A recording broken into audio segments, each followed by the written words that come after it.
Welcome to the Dallas Vibe. We're downtown at the Dallas Library at the Trinity Writing and Publishing Company, and we're down here at the book fair that's going on with Miss Gina McGowan Kay.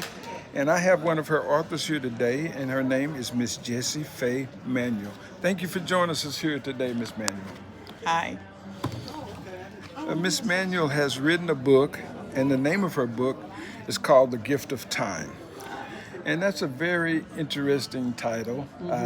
It sounds like it's going to be an interesting read as well. So we just want you to tell us a little bit about your book, how you got started, and some of the things that highlights your book so we can put it on the podcast. They have about 3 to 5 minutes, man. Okay, this is on the gift of time. It talks about the gift that we have is time. And sometimes we misuse it.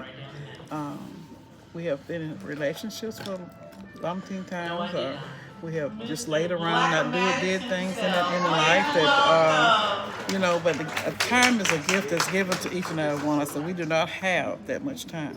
That's true. Sometimes people So over true. 70 or 80 years old, Yes. they're not ready to die. They not. So there's not enough time in this world for anybody. So it's Word from the Heart, and it's a devotional talking about the different gifts of time and how we need to take it and use it in our stewardship. Awesome. Because it's a gift given to us. Right. Because some people didn't even make it. I know. Yeah. So You know, that is so true because I can tell you for one, I'm a graduate of Wilmer Hudson High School.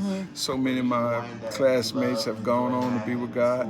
But you know what? You are so right, and this book is perfect for the times that we're in now because, you just don't know from day to day what's happening in the world, and you have to put your faith in God and trust that He's going to see you that's through true. it. That's true. So go ahead and tell us some more about your book, Miss Manuel.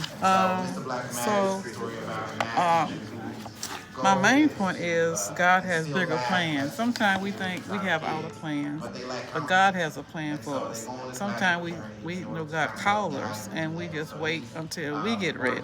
Right. But we always come back to God's plan. That's No matter right. how long you wait, you That's- always come back to what God has planned for us. Exactly. And that is so true because God, sometimes we don't understand.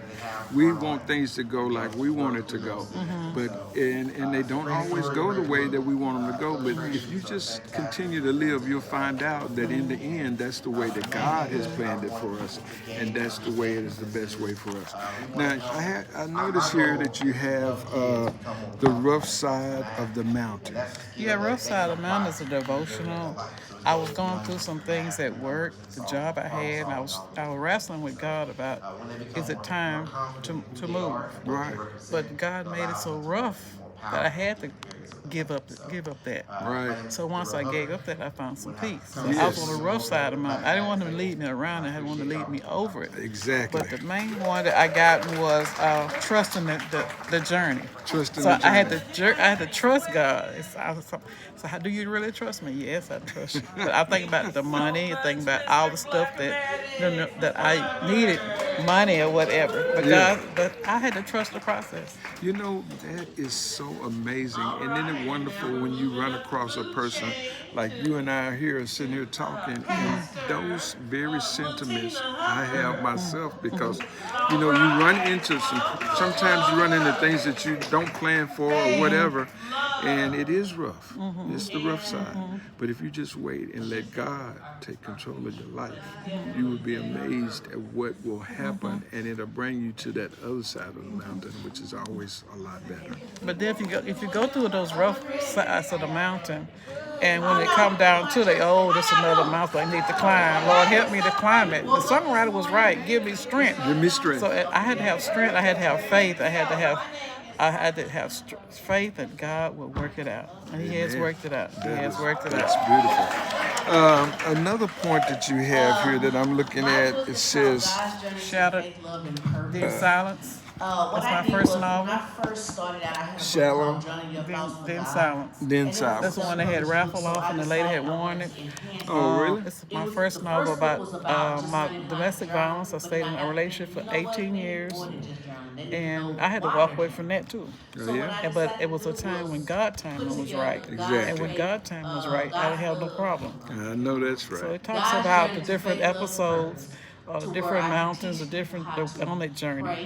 And that's a book I haven't closed yet, but it's just opened it up. But It's a novel, so it's got about 300 pages. Wow. Mm. Best of luck with that. Took me That 3 sounds, years to write you it. know, and another young lady that was at the Trinity writing the last published fair that she had, the last book fair that she had, was another young lady that had went through so many different domestic violence and just she had been in bad relationships, and she talked about that, and that is something that everybody. You never know how many people are going through that. So it's good that you're writing that so people can see And to share it with others. to share it with others, because that is something that we need now, and especially in our community, because it's prevalent in our society, Yes, the domestic violence. so it's different in love and being, it's different in love. They think people love them because of the jealousy, the beating, the can't do anything, but that's not love. No, it's not. And you know, if you find yourself in that kind of situation, you pray to God, and then you have God to find a way for you to get out of that situation, because it doesn't lead to anything better. It seems that it always turns out worse. From the experiences that I've talked to people, and they say that I should have left a long time ago. So, you know, that's a good book, and that is so much needed. Then I talk about my 6-pack. I had 6 children, 5 boys and a girl. Oh wow! So I left with my 6-pack. That's You all I just had left one with. girl out of 6 kids. Oh my So I left with goodness! my 6-pack. Oh wow! That's all I got out the Hey, deal. well, I left you know, everything else behind, and I know but I you're had my proud of 6-pack them. with me. Yes, I know you are so proud of them. Yeah, that's a beautiful story. Let's just move on to Father. That's it. Oh, that's the last one. Okay. Well, listen, it was such a pleasure to meet you, Miss Manuel. And listen, I want to hear your sermon. I want to hear your sermon one of these days, and I want to get an invitation. It's on YouTube. Okay. Go Give to us Reverend Jessie Manuel, Jessie Okay. Faye Manuel on YouTube. Okay. I'm on Facebook every Sunday. You can go to Pastor Jessie Faye Manuel it's on Facebook, and I share a lot of That is great. God is good. Thank you so much. You're It's so a welcome. pleasure for Yes, this interview. sir. Thank Thank you you. for coming out today. All right. Thank you. Bye-bye. Bye. And we have enjoyed this interview with Reverend Manuel, and thank her for coming out and being on the Dallas Vibe with us today. All right. Thank you for tuning in.